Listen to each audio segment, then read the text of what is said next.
Мына коомдук транспорт аябай жакшы нерсе негизичи шаардыктарга. Азыр шаарда пробкадан ушул өзүңүн жеке автоунааңы айдаштан коркуп калдың да, себеби бир жака барсаң 1 саат 2 саат кечигип каласың тыгынданчы. Мына ушул жерлер полный ушул коомдук транспорттун жолу болуш керек да, отдельный бөлүш керек экен деп койдум да.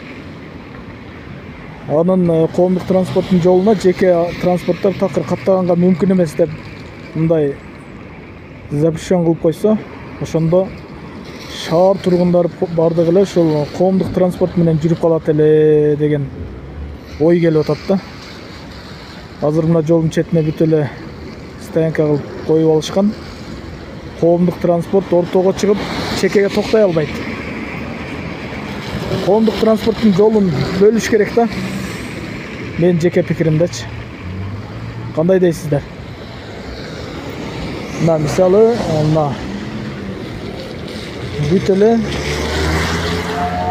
мына ушул чекедеги линияны коомдук транспортко бөлүп, өзүнчө бул жакка жеке транспорттор өтпөй турган кылып койсо, элдин бардыгы жумушунан кеч калбайт. Ошондо тыгын азаят. Өзүнүн жеке автоунааларын таштап коюп, коомдук транспорт менен каттап калышат. Жумушка дагы, кайсыл жакка барса дагычы.